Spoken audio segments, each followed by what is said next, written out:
गांव के बाहर पीपल के घने पेड़ों के बीच एक पुरानी हवेली खड़ी थी। लोग उसे काली हवेली कहते थे। दिन में भी कोई उधर जाने की हिम्मत नहीं करता था। कहते थे रात के 12 बजते ही औरत के रोने हंसने और चिल्लाने की आवाज़ें आती थीं। रवि एक पढ़ा लिखा शहर से आया हुआ लड़का था। उसे भूत प्रेत की बातों पर बिल्कुल भरोसा नहीं था।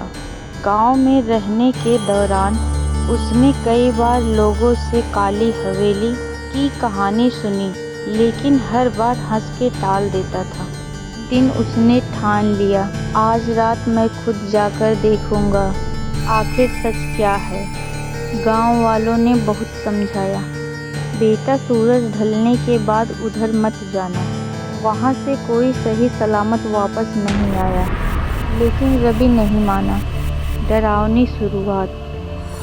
रात के ठीक 11:30 बजे रवि टॉर्च लेकर हवेली की तरफ चल पड़ा।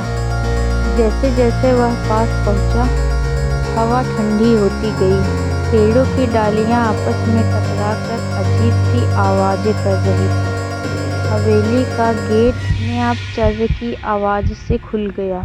रवि का दिल जोर जोर से धड़कने लगा। फिर भी वह अंदर चला गया। अंदर अंधेरा था।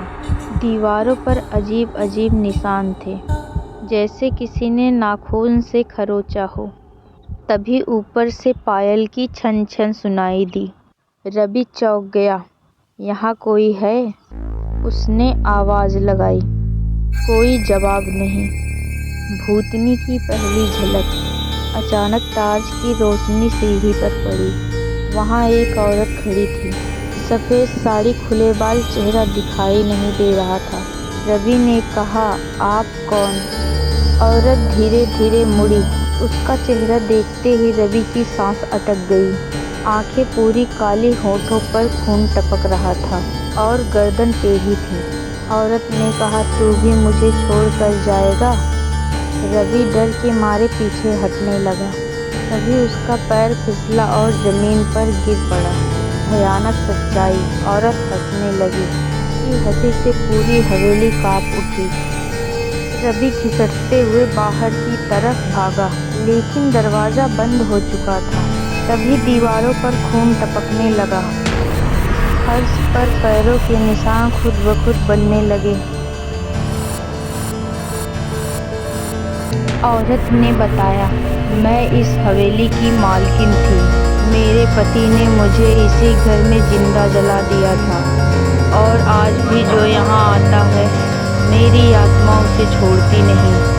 रवि रोते हुए बोला, मुझे माफ़ कर दो, मैं फिर कभी नहीं आऊँगा। खौफनाक अंत। घड़ी में ठीक 12 बज चुके थे। अचानक सब शांत हो गया।